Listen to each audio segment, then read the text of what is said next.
कृषि कानून पर बोले मंत्री सुबोध उनियाल। कृषि कानून को बताया किसानों का हितैषी, विपक्ष को दिया चैलेंज। उत्तराखंड में कोरोना का सितम जारी, 24 घंटे में 205 नए संक्रमित मिले, 6 मरीजों की मौत।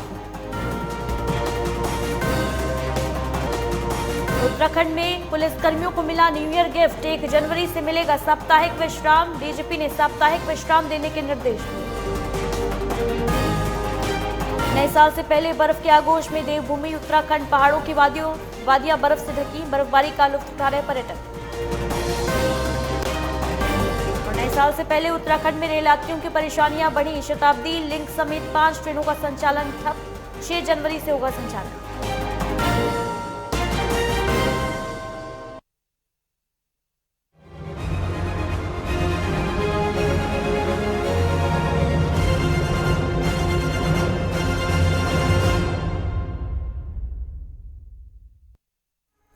नमस्कार, स्वागत है आपका। आप देख रहे हैं उत्तराखंड लाइव। मैं हूं आपके साथ ऋति मिश्रा।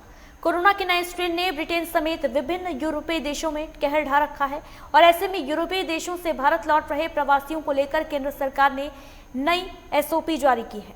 भारत सरकार ने जिला स्वास्थ्य विभाग को यूरोपीय देशों से लौटे हरिद्वार के 19 प्रवासियों की लिस्ट भेजी है और ये सभी दिल्ली हवाई अड्डे पर उतरे थे।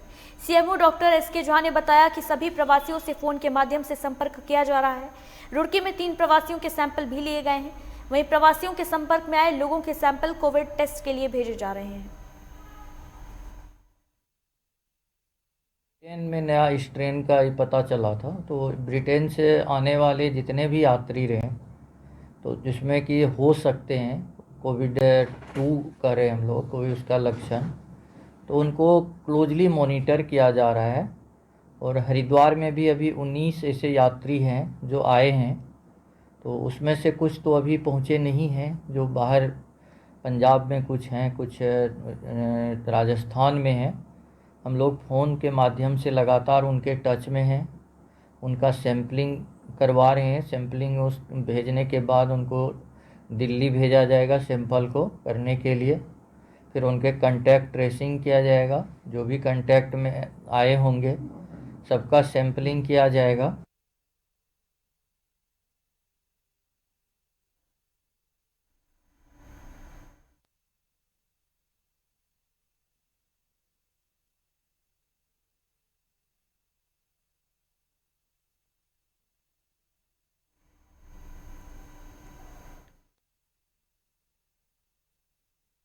कोरोना का नया संक्रमण मिलने के बाद भारत में भी नए स्ट्रेन की एंट्री हो चुकी है। 6 लोग नए स्ट्रेन के लक्षण के साथ पाए गए हैं। वहीं हरिद्वार में भी 19 प्रवासी धर्मनगरी लौटे हैं, जिनके जांच के निर्देश जारी कर दिए गए हैं। स्वास्थ्य विभाग भी लगातार अलर्ट नजर आ रहा है प्रवासियों को लेकर। बता दें आपको कि यूरोपीय देशों में कोरोना का नया स्ट्रेन पाया गया और इसके बाद भारत में भी नए स्ट्रेन के केसेस सामने आए हैं, जिसके बाद सरकार और प्रशासन अलर्ट नजर आ रहे हैं। यूरोपीय देशों से धर्मनगरी हरिद्वार 19 प्रवासी लौटे हैं, जिनकी कोविड जांच की जा रही है।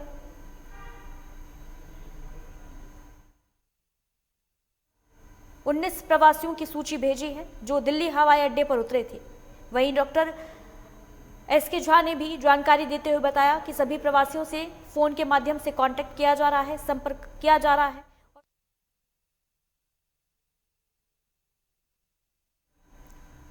संजय पुंडीर हमारे सहयोगी हरिद्वार से इस पूरी खबर पर हमारे साथ लाइव जुड़ रहे हैं। संजय, क्या अपडेट है आपके पास? 19 प्रवासी बाहरी देशों से, यूरोपीय देशों से हरिद्वार लौटे हैं और उनके कोविड टेस्ट किए जा रहे हैं।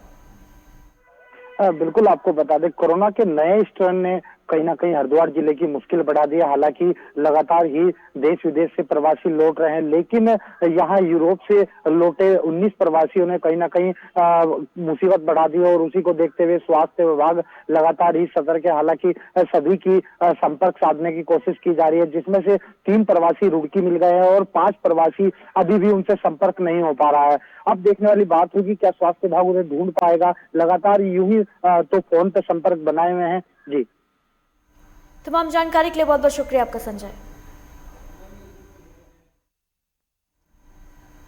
कोरोना के नए स्ट्रेन ने ब्रिटेन समेत विभिन्न यूरोपीय देशों में कहर ढा रखा है और यूरोपीय देशों से प्रवासी लौट रहे हैं। वहीं आगे बढ़ेंगे, उत्तराखंड में लगातार कोरोना का कहर बढ़ता जा रहा है और एक दिन में 215 से कम कोरोना मरीज मिले हैं। बीते 24 घंटे में जहां 6 मरीजों की मौत हुई, वहीं 205 लोग संक्रमित पाए गए और अब कुल संक्रमितों का आंकड़ा 79,850 पहुंच गया है। स्वास्थ्य विभाग के आंकड़ों के मुताबिक सोमवार को 11,650 सैंपल नेगेटिव पाए गए। वहीं अल्मोड़ा और रुद्रप्रयाग जिले में एक भी संक्रमित नहीं मिला। देहरादून, नैनीताल समेत अन्य जिलों में संक्रमितों का आंकड़ा 100 से कम रहा है। देहरादून में 83, नैनीताल में 36, हरिद्वार में 20, उधम सिंह नगर में 17, चंपावत में 13, उत्तरकाशी में 12, पौड़ी में 8, चमोली में 7, बागेश्वर में 4, पिथौरागढ़ में 3, टिहरी में 2 संक्रमित पाए गए हैं। प्रदेश में 6 संक्रमित मरीजों की मौत हो गई है और इनमें जिला अस्पताल पिथौरागढ़ में 2, दून अस्पताल में 1, हिमालय हॉस्पिटल में 1, श्री महंत इंद्रेश हॉस्पिटल में 1 और जिला अस्पताल अल्मोड़ा में 1 मरीज ने इलाज के दौरान दम तोड़ा है। वहीं प्रदेश में 1,479 मरीजों की अब तक मौत हो चुकी है। 305 मरीजों का इलाज के बाद घर भेजा जा चुका है और इन्हें मिलाकर 81,688 मरीज ठीक होकर घर लौट चुके हैं। वर्तमान में फिलहाल 5,511 एक्टिव केसेस हैं जिनका इलाज चल रहा है।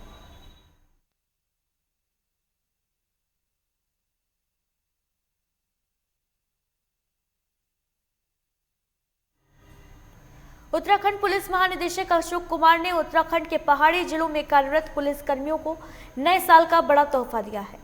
1 जनवरी से पहाड़ी जिलों में कार्यरत पुलिस कर्मियों को 1 दिन का साप्ताहिक अवकाश मिलने लगेगा।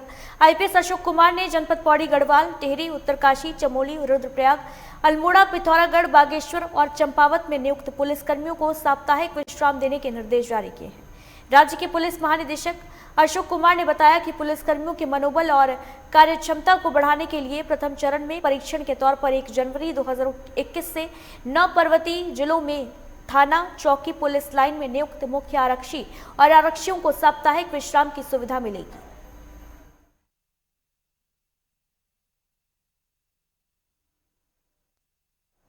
नवीन शुक्ला हमारे सहयोगी फोन लाइन पर मौजूद है तमाम जानकारी के साथ। नवीन, पुलिस वालों को न्यू ईयर का बड़ा तोहफा दिया है डीजीपी ने, 1 जनवरी से साप्ताहिक विश्राम मिलेगा, क्या कहेंगे? जी, डीजीपी अशोक कुमार ने जो पुलिसकर्मी हैं उन्हें अब हफ्ते में 1 दिन का अवकाश मिलेगा। हालांकि यह अवकाश जो है जो पहाड़ी जिले हैं वहां के लिए है। 9 जिले चिन्हित किए गए हैं, इसको ट्रायल के तौर पे रखा गया है। आगे फिर इसको धीरे धीरे फिर बढ़ाया जाएगा और समस्त उत्तराखंड में लागू किया जाएगा। तो पुलिसकर्मियों के लिए एक बहुत बड़ी बात है, क्योंकि लगातार वह कोविड काल में काम करते रहे हैं और उन्हें छुट्टी नहीं मिलती थी। लेकिन डीजीपी ने साफ कह दिया है कि अब जो पुलिसकर्मी हैं उन्हें हफ्ते में 1 दिन अवकाश मिलेगा। तो कहीं ना कहीं जो पुलिसकर्मी हैं अपनी जो अपने काम के सिवा आराम भी कर सकें, क्योंकि लगातार वह ड्यूटी में लगे रहे हैं। कोविड काल था और वैश्विक महामारी में तो सबसे बड़ी बात यह होगी कि पुलिसकर्मियों को जो है छुट्टी मिलेगी। इसमें वह अपने जो निजी कार्य हैं और इसके साथ ही जो आराम के काम है वह भी कर लेंगे। तो एक बड़ी बात कही जा सकती है कि डीजीपी की तरफ से अपने पुलिसकर्मियों को एक नए साल का तोहफा दिया है उन्होंने। तमाम जानकारी के लिए बहुत बहुत शुक्रिया आपका नवीन। आम आदमी पार्टी के बड़े दिग्गज नेताओं का उत्तराखंड दौरा जारी है। दिल्ली के डिप्टी सीएम मनीष सिसोदिया के बाद अब उत्तराखंड की सरजमीन पर पंजाब के सांसद भगवंत मान सिंह आए हैं, जिन्होंने कृषि कानून के विरोध में किसानों के साथ न्याय किसान यात्रा का आयोजन किया। बताते चले कि जसपुर में आम आदमी पार्टी ने न्याय किसान यात्रा निकाली, जिसमें आप सांसद भगवंत मान ने बताया कि किसान पिछले 1 महीने से कृषि बिल का विरोध कर रहे हैं और इसके चलते ये यात्रा निकाली गई है, लेकिन सरकार किसानों की तरफ बिल्कुल भी ध्यान नहीं दे रही।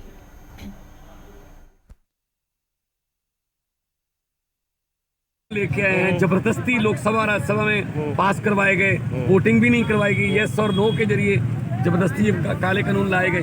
तब से पंजाब का किसान तो आंदोलित है, लेकिन पिछले 1 महीने से ज्यादा हो गया पूरे देश का किसान दिल्ली के बॉर्डरों पर बैठा है। इतनी ठंड है, 50 से ज्यादा आदमी की जान जा चुकी है, लेकिन सरकार के कान पर जूं नहीं सरक रही। ये जो अहंकार की नीति है ये छोड़नी पड़ेगी। मैंने पार्लियामेंट में सेंट्रल हॉल में मोदी जी को भी रोका था 25 तारीख को।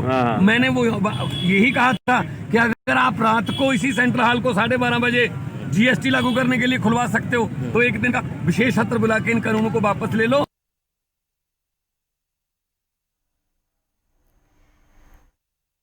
सहयोगी फोन लाइन पर मौजूद है तमाम जानकारी के साथ। आरिफ, आम आदमी पार्टी लगातार मैदान में उतरी हुई है और अब दिग्गज नेताओं का जमावड़ा भी उत्तराखंड में लग रहा है। डिप्टी सीएम मनीष सिसोदिया के बाद अब सांसद भगवंत मान काशीपुर पहुंचे, जहां केंद्र सरकार पर जमकर निशाना साधा है।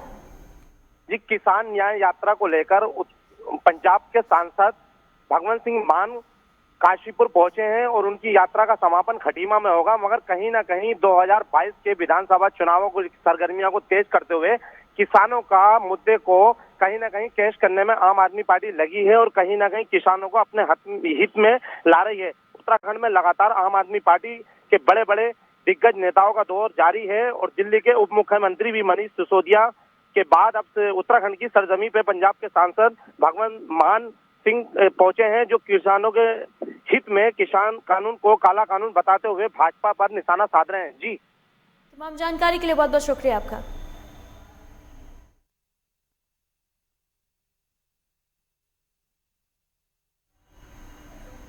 और फिलहाल यहाँ वक्त एक छोटे से ब्रेक का है, जल्द लौटेंगे।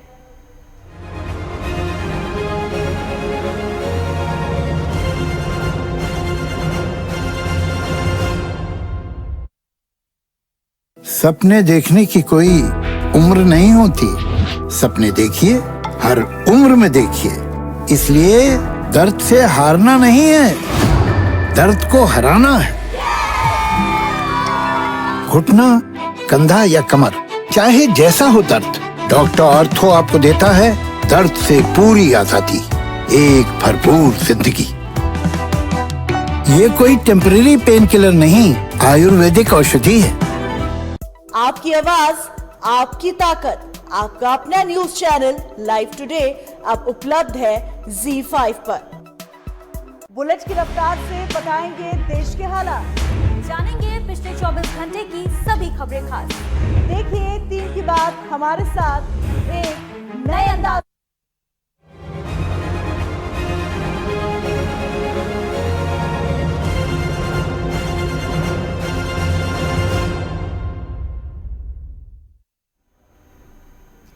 ब्रेक के बाद स्वागत है आपका। टिहरी पहुंचे उत्तराखंड सरकार के कृषि मंत्री सुबोध उनियाल ने कृषि बिल को किसान का हितैषी बताया है और कहा कि विपक्षी दलों का ये कानून रास नहीं आ रहा। उन्होंने विपक्ष दलों पर इस मुद्दे पर डिबेट करने का विपक्षी दलों को चैलेंज दिया है, जहां विपक्ष का सच साबित हो पाए। उन्होंने कहा कि सरकार ने किसानों को वन नेशन वन मार्केट की छूट दी है, जिससे किसान अपने सामान को कहीं भी बेच सकता है।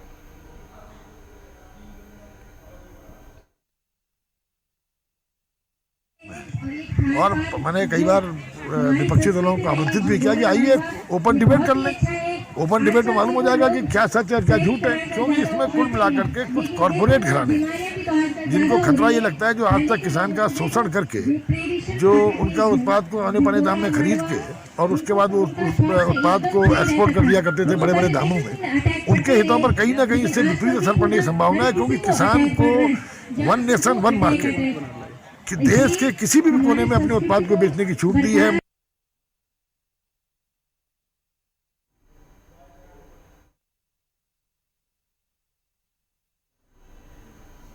नगरपालिका नई टिहरी की बोर्ड बैठक में सफाई व्यवस्था और बंद नालियों को खोलने को लेकर विशेष चर्चा हुई। इस बैठक में अध्यक्ष सीमा कृशाली ने कहा कि अगर शहर की सफाई व्यवस्था में लापरवाही हुई तो संबंधित कर्मचारी के खिलाफ कार्रवाई की जाएगी।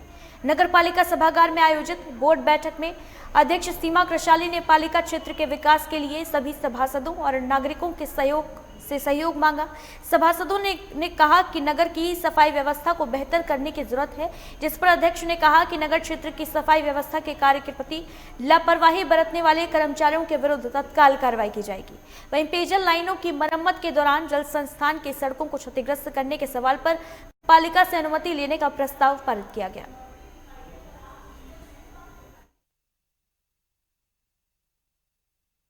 संतुष्ट थे कि भाई देखिए, जैसे आम पब्लिक ने हमें चुन के यहाँ भेजा था और वहाँ जैसे नालियाँ बंद थी, झाड़ियाँ नहीं कट रही थी, सफाई व्यवस्था चरमरा गई थी, इन्हीं बातों पे सब पे बात हुई है और सकारात्मक बात हुई है। उसमें उनका जवाब ये है कि हम जो है 1 महीने के, मैंने उनको कहा है कि 1 महीना 10 दिन के अंतर्गत आप इस पर तत्काल कार्रवाई करें। अगर नहीं इन पे अमल नहीं लाया जाएगा तो मैं फिर तो इस पर हम बाध्य फिर जो है नगर पालिका पूरा संपूर्ण बोर्ड अपना नहीं तो इस्तीफा दे देगा। बोर्ड की जहाँ तक बात है, कोविड के चक्कर में बोर्ड मीटिंग नहीं हो पाई थी क्योंकि इतनी भीड़ एकत्रित करने का वो नहीं था और ना तो हमारे पास पैसे थे। बोर्ड मीटिंग तब की जाती है जब कुछ फंड हो जिसको हम यूटिलाइज कर सके। जब फंड ही नहीं था तो फंड नहीं आया। फंड अभी आया, कम से कम 15 दिन पहले फंड आया हमारे पास और तभी हमने निर्णय लिया कि हम बोर्ड की मीटिंग रखेंगे। और बात रही तालाबंदी की, हम जनता के चुने हुए प्रतिनिधि है, हमें अधिकार है। कल मेरे मन की भी नहीं होगी तो मैं तालाबंदी कर सकती हूँ क्योंकि हमने जनता का काम करना है, ना कि पर्सनल अपने काम के लिए हमने कहीं पे कुछ गलत।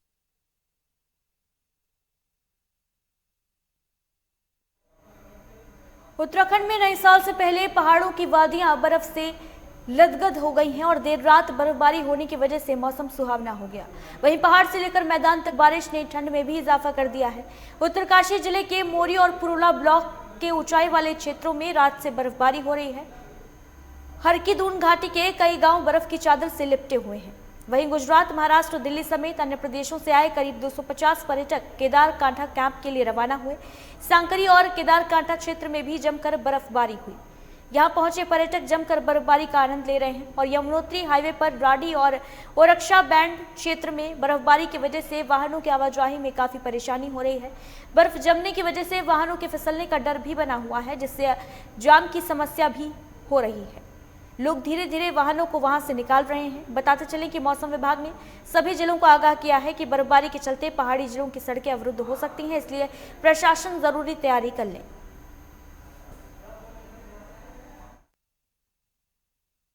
तो पहाड़ों की वादियां बर्फ से पूरी तरीके से ढकी नजर आ रही हैं, बर्फ की चादर में लिपटी नजर आ रही हैं और इस बर्फबारी का पर्यटक जमकर लुत्फ उठा रहे हैं।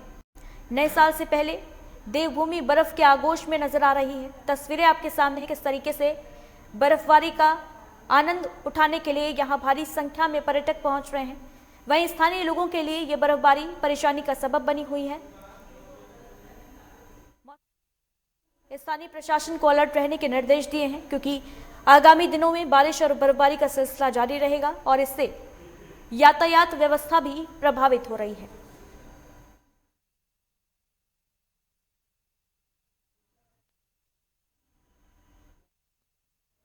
पुष्कर नेगी हमारे सहयोगी फोन लाइन पर मौजूद है तमाम जानकारी के साथ। पुष्कर, भारी बर्फबारी के चलते पर्यटकों के चेहरे खिले हुए नजर आ रहे हैं, लेकिन स्थानीय लोगों के लिए ये बर्फबारी जरूर चिंता का विषय बन गई है। बिल्कुल बिल्कुल, देखिए मैं आपको बता दूं आदित्य, जिस तरह से 28 तारीख की सुबह से जो है मौसम करवट बदला था, लेकिन आज का जो मौसम का अपडेट है वो तो पूरे उत्तराखंड में इस समय धूप खिली, हल्की धूप खिली है। लेकिन कल जिस तरह से जो बर्फबारी हुई थी, बर्फबारी चाहे चमोली हो, चाहे आपका रुद्रप्रयाग हो, चाहे आपका मसूरी हो, चाहे आपका उत्तरकाशी हो, तो तमाम सारे जो क्षेत्र, जो ऊंचाई वाले क्षेत्र हैं, यहाँ पे जो है बर्फबारी लगातार हुई थी। बर्फबारी को देखते हुए जो पर्यटक जो है इस समय उत्तराखंड का जो रुख इसलिए भी कर रहा है क्योंकि फर्स्ट मनाने के लिए लोग जो है, चाहे मसूरी हो, चाहे आपका नैनीताल हो, चाहे आपका धनौल्टी हो, तो तमाम सारे जो चाहे चमोली का जो औली जो है खूबसूरत स्विट्जरलैंड इसको कहते हैं औली को, तो तमाम सारे लोग जो है यहाँ पे पहुंचे हुए हैं, पर्यटक यहाँ पे बर्फबारी का मजा ले रहे हैं। लेकिन दिक्कत स्थानीय लोगों को है क्योंकि जो स्थानीय लोग जो है, जब ज्यादा बर्फबारी होती तो सड़कें बंद हो जाती, बिजली नहीं पहुंच पाती है और आपका नलों में पानी बंद हो जाता है, तो दिक्कतों का सामना स्थानीय लोगों को करना पड़ता है। लेकिन यात्री जो है इस समय जो है हजारों की संख्या में जो है पर्यटक जो है उत्तराखंड का रुख कर रहा है क्योंकि इस समय जो है लगातार पिछले दिनों भी बर्फबारी हुई थी और अभी भी कल जो है मौसम विभाग ने अलर्ट किया था, तो ऊंचाई वाले क्षेत्रों में बर्फबारी हुई थी, तो पर्यटक जो है यहाँ पे पहुंच रहा है। और प्रशासन, चाहे आपदा प्रबंधन हो, चाहे आपका जिला प्रशासन हो, तो तमाम प्रशासन अलर्ट मूड पे है क्योंकि अब सुबह और शाम के समय तो कड़ाके की सर्दी पड़ रही है। अलाव की व्यवस्था जो प्रशासन कर रहा है, चाहे वो जनपद चमोली की बात करूं, चाहे रुद्रप्रयाग की, तो जो आपदा प्रबंधन है अलाव की व्यवस्था कर रहा है। लेकिन लगातार जिस तरह से मौसम विभाग अलर्ट करता है, उसके बाद जो है पर्यटक और स्थानीय लोगों को उनके लिए दिक्कतों का सामना तो यहाँ पे करना पड़ता है। दिक्कत उन लोगों के लिए भी है जो लोग अपनी गाड़ियों से आ रहे हैं क्योंकि रात को पाला गिरता है, पाला जो है सड़कों पर जम जाता है, तो दिक्कत उन लोगों के लिए है। बर्फबारी लगातार जो है जनपद चमोली में हो रही है, तो कल भी पर्यटक जो है इस समय जो है जनपद चमोली का रुख जो है कर रहा है। जी आदित्य, जानकारी के लिए बहुत बहुत शुक्रिया आपका पुष्कर। उत्तराखंड में नए साल से पहले रेल यात्रियों की परेशानियां बढ़ गई हैं। बताते चलें कि देहरादून नई Delhi Janshatabdi, Dehradun Prayagraj link express, Dehradun Kathgodam Janshatabdi express और देहरादून गोरखपुर राप्ती गंगा एक्सप्रेस के साथ ही देहरादून मुजफ्फरनगर राप्ती गंगा एक्सप्रेस समेत 5 ट्रेनों का संचालन अगले 8 दिनों के लिए बंद कर दिया गया है। इन ट्रेनों का संचालन अब 6 जनवरी से होगा। स्टेशन अधीक्षक सीताराम शंकर ने बताया कि हरिद्वार एकड़ रेलवे स्टेशन के बीच रेलवे लाइन के दोहरीकरण संबंधी निर्माण कार्यों के चलते रेलवे बोर्ड और उत्तर रेलवे की ओर से ट्रेनों के संचालन पर रोक लगाई गई है। बताते चलें कि इससे पहले भी शताब्दी, जनशताब्दी और लिंक एक्सप्रेस जैसी ट्रेनों के संचालन पर रोक लगाई जा चुकी है।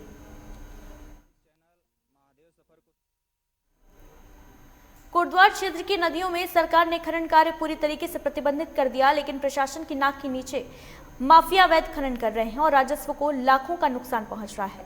बताते चलें कि साल 2014 में कांग्रेस के हरीश रावत सरकार ने कोटद्वार के कलाल घाटी में मेडिकल कॉलेज बनाने के लिए 192 बीघा जमीन स्वीकृत की थी।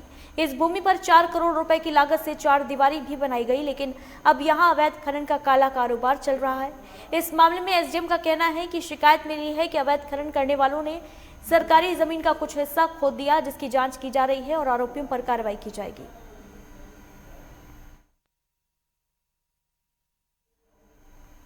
फोटोग्राफ्स के माध्यम से और वीडियो के माध्यम से कि वहाँ पे कुछ जो पार्ट है वो खोदा गया है, इसकी जांच के लिए तहसीलदार कोटद्वार को निर्देशित भी किया गया है और विदिन 3 डेज इसमें एक जांच रिपोर्ट भी आ जाएगी। और यदि इर्द गिर्द कोई स्टॉक है जिसके द्वारा स्टॉकिस्ट के द्वारा यदि ऐसा किया गया है तो निश्चित तौर पर उसके खिलाफ भी इसमें कार्रवाई की जाएगी।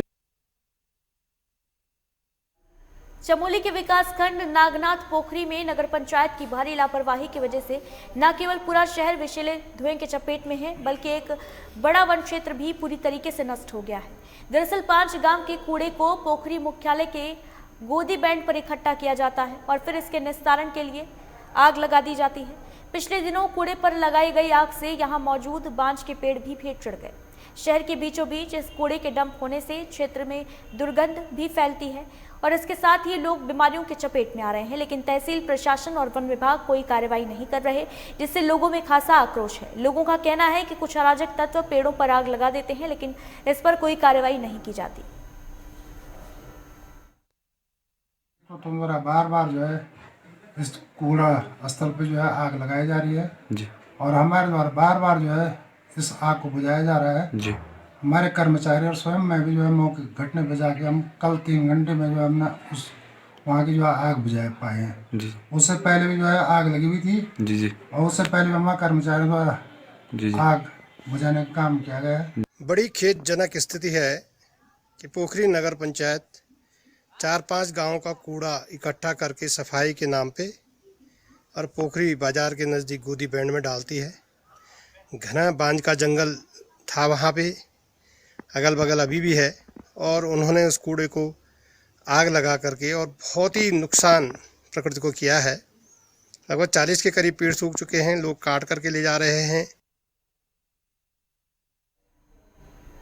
हरिद्वार में केंद्रीय शिक्षा मंत्री रमेश पोखरियाल निशंक ने मेला नियंत्रण भवन में अधिकारियों के साथ बैठक की और इस दौरान उन्होंने केंद्र सरकार द्वारा चलाई जा रही योजनाओं के संबंध में विस्तृत समीक्षा की। कुंभ से ठीक पहले इस अंतिम बैठक में राष्ट्रीय राजमार्गों पर चल रहे कार्यों की समीक्षा की गई। इसके अलावा केंद्र सरकार द्वारा चलाई जा रही शिक्षा, स्वास्थ्य और शहरी विकास संबंधी तमाम योजनाओं के बारे में भी अधिकारियों को निर्देश दिए गए। दिशा की बैठक थी और जैसे कि आपको मालूम है कि हर 3 महीने में दिशा की बैठक होती है।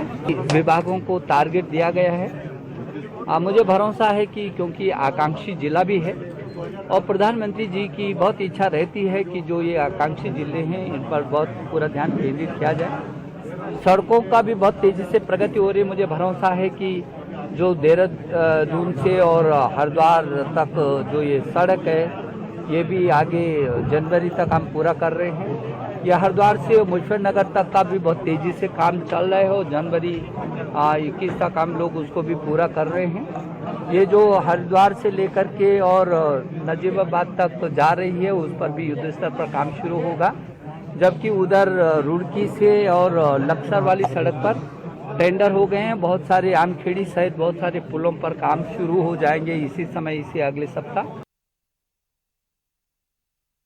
हरिद्वार के भगवानपुर थाना क्षेत्र के गांव अमरपुर काजी में हाईकोर्ट के आदेश पर भारी पुलिस बल की मौजूदगी में खेतों में विद्युत लाइन के पोल लगाए गए। वहीं एक पक्ष के किसान ने पोल लगाने का विरोध किया।